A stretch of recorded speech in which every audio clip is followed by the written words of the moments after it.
함께 한번 기도하겠습니다.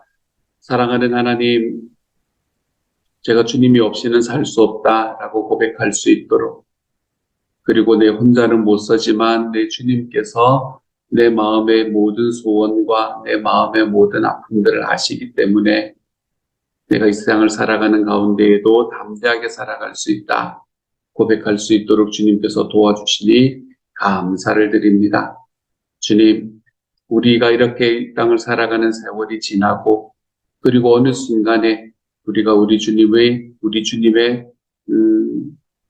심판대를 맞이할 때가 되겠지만, 사랑하는 주님, 그 모든 과정 속에서 주님께서 언제나 나의 구주 되어 주시고 나와 함께 걸어가신다는 사실이 우리의 삶에 큰 위로가 될 수 있도록 아버지께서 도우시고 인도하여 주옵소서.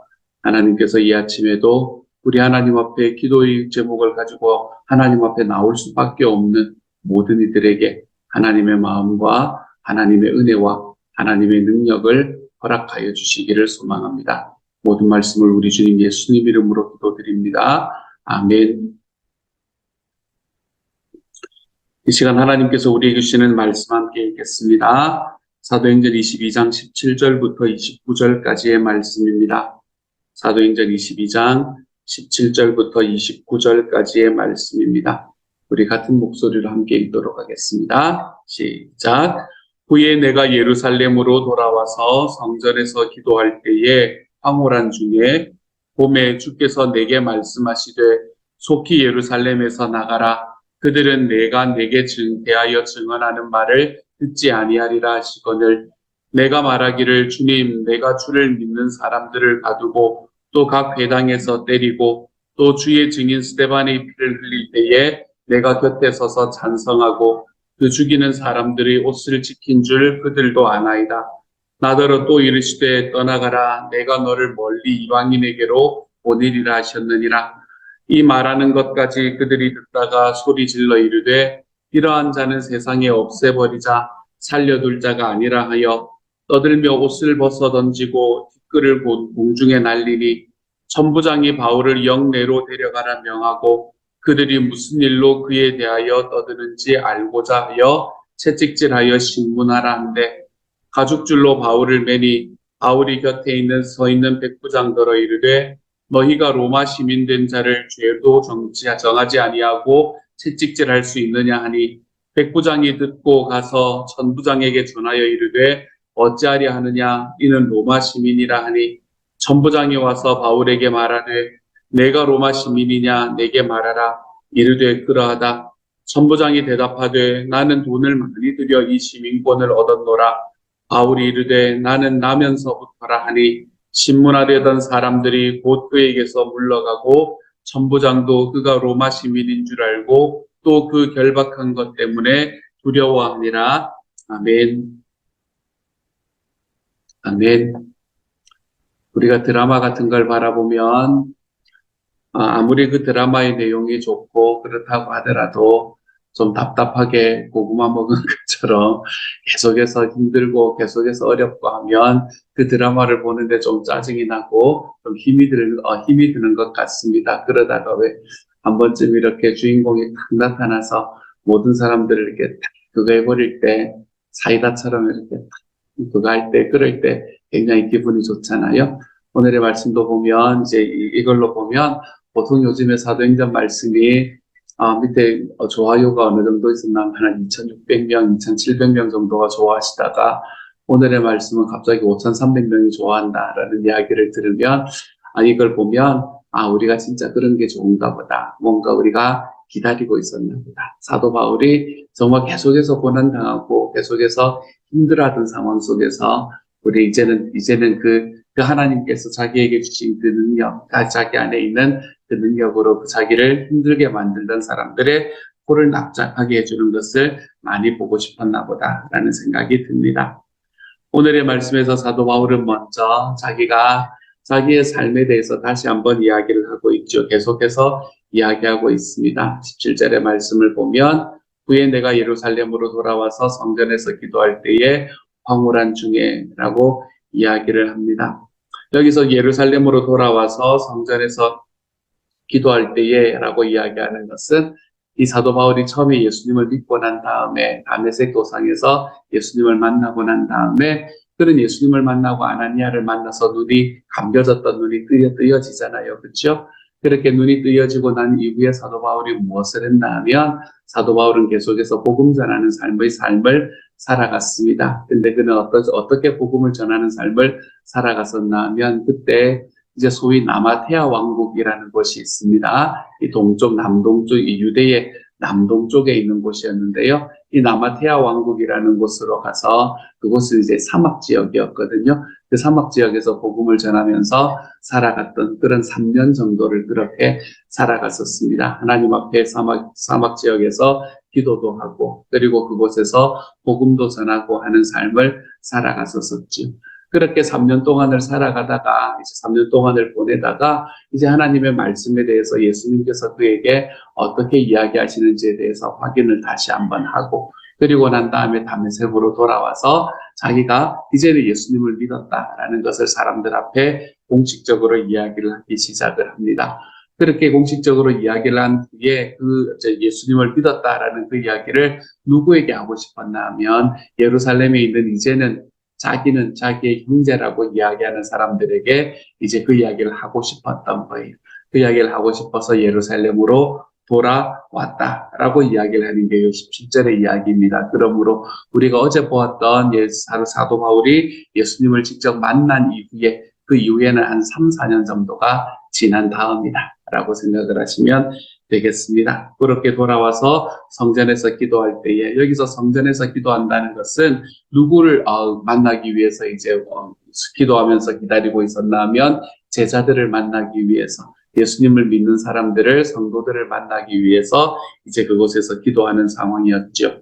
근데 그때 황홀한 중에 18절에 보면 봄에 주께서 내게 말씀하시되 속히 예루살렘에서 나가라.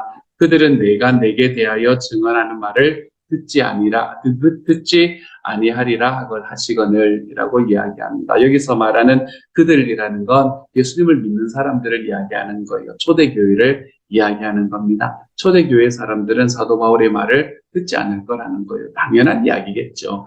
바로 몇 년 전까지만 해도 자기를 죽이는 가장 최고의 수괴가 되었던 사람이었고 그리고 그렇게 수괴가 되었던 사람들이 이제는 예수를 믿었다고 와서 자기들이 모여달라고 자기들 만나달라고 이야기하면 사람들이 뭐라고 생각을 했겠습니까? 그렇죠? 사람들은 아마도 이제 뭔가 좀 새로운 이 전략인가 보다라고 생각을 했을 겁니다. 이제는 자기가 바뀌었다고 이야기를 하면서 우리를 한 몇 년 동안 일을 하지 않더니 그렇게 와서 우리를 일망타진하려나 보다라는 그런 생각들을 왜 하지 않았겠습니까?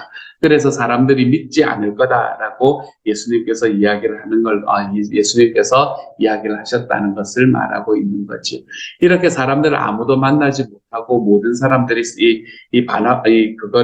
이 사도 바울을 배척할 때에 이제 한 사람이 사도 바울을 안아줬던 사람이 바나바였다라고 성경은 우리에게 기록하고 있지 않습니까? 바나바 한 사람이 이 사도 바울이 예수님을 알게 되었고 그리고 예수님께로 돌아오게 되었다라는 것을 믿어주기 시작을 했고 그리고 그 바나바가 믿어줌으로 인해서 사도 바울이 그 많은 사람들에게 이제 믿음을 가질 수 있는 그 첫 단추를 끼웠던 것이 사도행전의 말씀이 우리에게 이야기하는 바였습니다. 어쨌든 여기에서 이제 사람들이 너의 말을 듣지 않고 너가 변했다는 것을 믿지 않을 거다. 그런데 그랬더니 사도 바울이 사람들이 예수님 당연한 일 아닙니까? 사람들이 내가 그 사람들을 핍박했던 것들을 다 보고 다 알고 있습니다. 라고 이야기를 했다고 말하네요. 그리고는 21절에 예수님은 뭐라고 말씀하시나 하면 나더러 또 이르시되 떠나가라 내가 너를 멀리 이방인에게로 보내리라 하셨느니라 라고 말합니다. 예수님께서 이렇게 이야기하신 것처럼 사도 바울은 이때 어디로 다시 돌아가게 되라면 바나바와 이제 그를 믿는 몇 사람들의 이 권유로 자기의 고향으로 돌아가게 됩니다. 자기의 고향이었던 길리기아 다소라는 데로 돌아가게 되는데 그 길리기아라는 땅에 있는 다소라는 곳이 바로 이 로마에 속해 있던 곳이었고요. 그곳은 유대 지역이 아니라 이제 로마 지역이었잖아요. 그렇죠? 그래서 그곳에 이방인들과 함께 살아가고 있던 그런 디아스포라 유대인 중에 한 사람이 바로 바울이었으니까 이제 그곳으로 돌아가서 그곳에서 한 14년 14년 정도를 이제 목회는 아니죠. 이 주일학교 교사로 아마 섬기지 않았을까라고 보통은 생각을 하는, 그래서 예수님을 전하면서 섬기게 되는 일을 시작을 하게 됩니다. 이 21절까지의 말씀을 바라보면서 이제 그러면서 예수님께서는 사도 바울을 이방인에게로 보내는 사도로 삼으셨다라고 이야기를 하고 있지. 이 말씀을 바라보면 언제나 이 바나바라는 사람이 이 별처럼 빛나고 있는 것을 보지 않을 수가 없습니다. 사람들이 누구나 저 사람은 안 된다라고 이야기할 때, 저 사람은 예수를 믿을 사람이 아니다라고 이야기할 때 그 사람을 처음으로 믿어준 사람, 그 사람이 바로 바나바였습니다. 바나바는 사도 바울의 삶에 있어서 정말로 바울이 사도가 될 수 있게 하는데 가장 큰 역할을 했던 사람이 바로 이 바나바라는 사람이었네요. 바나바는 언제나 사도 바울이 지지자가 되어 주었고, 그리고 그와 함께 걸어가는 과정 속에서 이제 바나바는 이 초대교회의 굉장히 큰 이름 중에 한 사람이었거든요. 그래서 초대교회의 큰 이름이었기 때문에 이방인의 교회가 처음 세워졌을 때에 너무나 당연하게 이 바나바가 그 교회의 담임 목사로 이 파송을 받게 됩니다. 그렇게 자기가 파송을 받아서 그곳으로 갔을 때에 그는 누구를 부르나 하면 이 바울을 불러서 그와 함께 사역하게 할 만큼, 바나바는 바울을 향해서 자기의 마음을 있는 그대로 내어놓을 줄 아는 사람이 바로 바나바였다는 겁니다. 사람을 믿되 끝까지 믿을 줄 아는 사람이 바로 바나바였다는 겁니다. 사랑하는 여러분, 사도 바울이 이방인의 사도가 되는 때는 바나바가 결정적인 역할을 했습니다. 저는 여러분에게 한 가지 또는 자르면 두 가지의 질문을 던지고 싶어요. 여러분의 삶에는 이런 바나바가 존재합니까? 여러분이 어떤 일을 하든, 여러분이 어떤 상황을 당하든, 여러분을 그냥 있는 그대로 믿어줄 수 있는 바로 그 바나바와 같은 사람, 그런 사람이 존재합니까? 두 번째 질문은, 여러분은 누구의 바나바가 되어주고 있습니까? 여러분은 누군가가 어떤 일을 하든, 어떤 말이 들리든, 그 사람을 내가 있는 그대로 믿어줄 수 있고, 그 사람에 대한 어떤 소문이 나에게 다가오든, 그 이야기들을 다 넘겨버리고 그 사람을 신뢰해 줄 수 있는 그런 바나바가 되어가고 있습니까? 여러분은 누구의 바나바가 되어가고 있습니까? 사랑하는 여러분, 한 사람을 믿어주는 것은 정말로 이 예수 그리스도의 복음이 정말로 유대 안에서뿐만이 아니라 이방인 전체에게 퍼져나가는 이 중요한 일이 무엇 때문에 일어나나 하면 누군가 한 사람이 다른 한 사람을 믿어준 것에서부터 시작이 되었습니다. 우리가 우리 주변에 있는 사람들을 믿어줄 수 있는 바로 그 사람.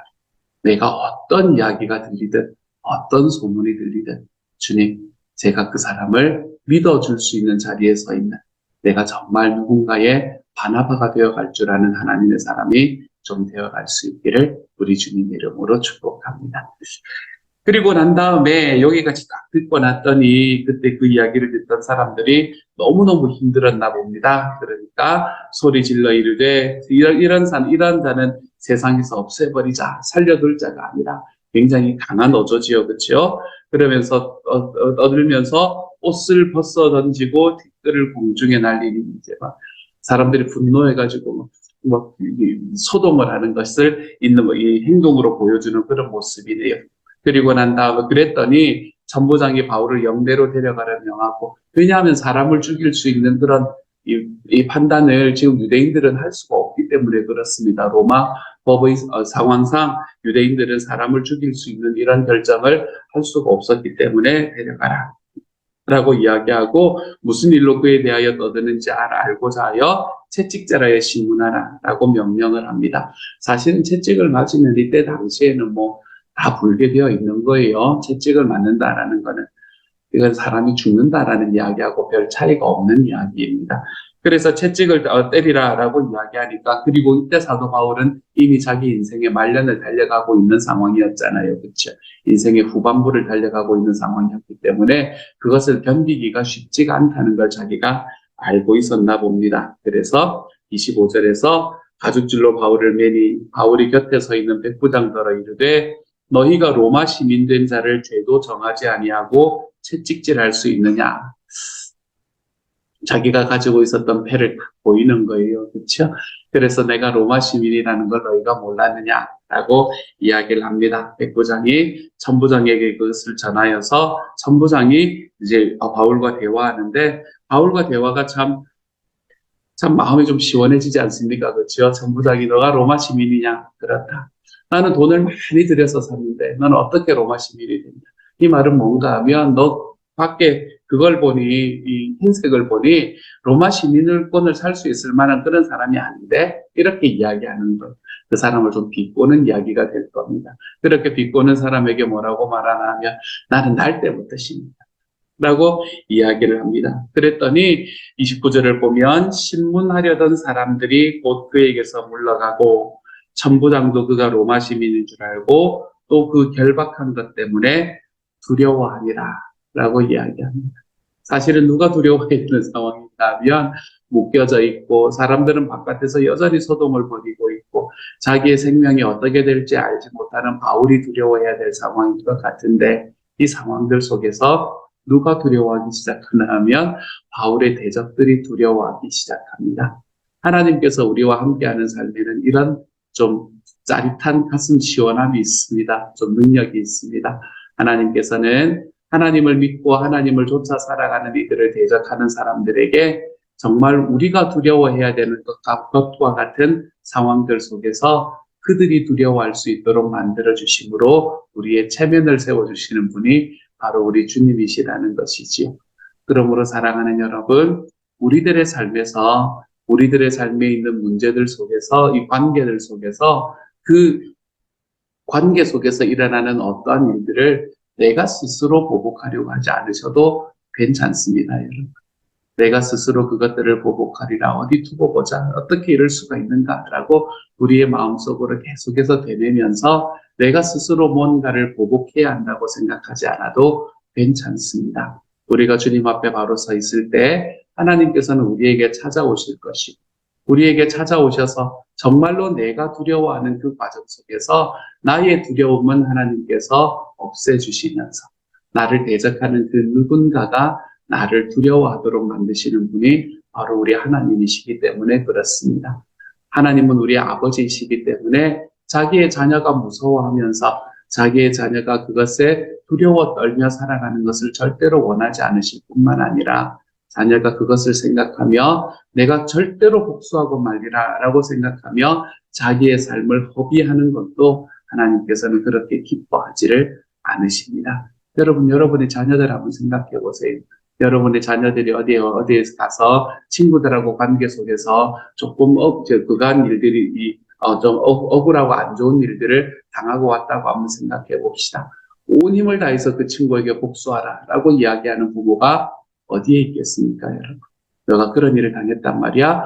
모든 도구를 다 사용해서 그 친구에게 복수하자라고 이야기하는 부모가 어디에 있겠습니까? 어떤 부모 같은 경우는 야, 그거는 큰 문제가 아닌 것 같으니까 너가 그 친구를 좀 이해하고 넘어가면 좋지 않겠냐? 라고 이야기할 수도 있고 어떨 때에는 그게 좀 차원이 좀 높은 일인 것 같으면 그러면 어떤 이 규정이나 아니면 법적인 상황들을 따라서 우리가 그 길을 따라서 우리가 그거 해보면 되는 거지. 친구에게 개인적으로 막 복수를 하고 하는 것들에 대해서는 그렇게 우리 부모로서 우리가 이야기할 수 있는 상황이 아니잖아요.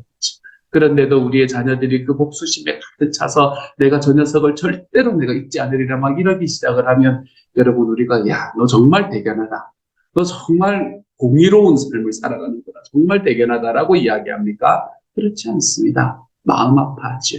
내가 그렇게 이야기를 하고 달래는데도 그 마음속에 있는 복수심이 절대로 가라앉지 않고 몇 년을 가고 있다고 한번 생각해 보세요. 그러면 우리는 그것을 바라보면서 마음이 아프지요. 그렇지 않기를 위해서 기도하지요. 그것으로 자기의 삶을 갉아먹지 않기를 위해서 기도하지요. 하나님도 우리 아버지이시기 때문에 똑같은 마음을 가지고 있는 겁니다. 내가 복수해야지. 절대로 내가 복수하고 말이다. 사랑하는 여러분, 우리의 삶에 있는 이 복수심에서 좀 벗어나도 되지 않습니다.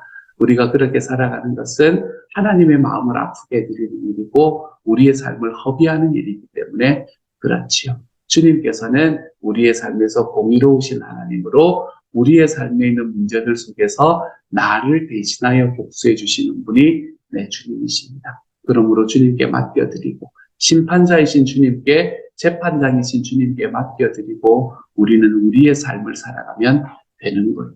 사랑하는 여러분, 우리 하나님께서 우리에게 주어진 우리의 삶을 이처럼 좀 살아가 볼 수 있는 하나님의 사람이 되었으면 좋겠습니다. 내 삶에 있는 어떤 것들에 불타오르며 살아가는 것이 아니라 내 주님께서 행하실 것을 믿어드리며 나는 좀 더 여유롭게, 나는 좀 더 담대하게 우리 하나님 앞에 살아가 볼 때에 하나님은 우리의 삶이 우리 주님의 능력으로 인한 승리, 그 올바른 승리의 길로 걸어갈 수 있는 길로 인도해 갈 것입니다. 이러한 삶의 기쁨들을 좀 맛볼 줄 아는 하나님의 사람이 되십시다. 오늘의 말씀 다시 한번 읽으면서 마무리하도록 하지요. 신문하려던 사람들이 바울이 전혀 복수하려는 마음을 품거나 그들에게 뭔가를 이야기하지도 않았는데, 어떤 행동을 행하지도 않았는데 곧 그에게서 물러가고 천부장도 그가 로마 시민인 줄 알고 또 그 결박한 것 때문에 두려워하니라. 그들이 두렵게 만드실 우리 주님을 기대하며 우리는 우리의 삶을, 하나님께서 우리에게 주시는 그 사명의 삶을 담담하게 그렇게 살아가 볼 줄 아는 하나님의 사람이 되어 가시기를 우리 주님의 이름으로 축복합니다.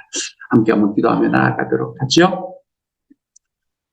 사랑하는 하나님, 감사를 드립니다. 우리에게 주시는 하나님의 사랑이 큽니다. 사랑하는 주님, 오늘 사도 바울을 바라보며 사도 바울이 인생을 바꾸었던 바나바를 다시 한번 생각해 보게 됩니다. 누가 나의 바나바인가? 나는 누구의 바나바가 되고 있는가?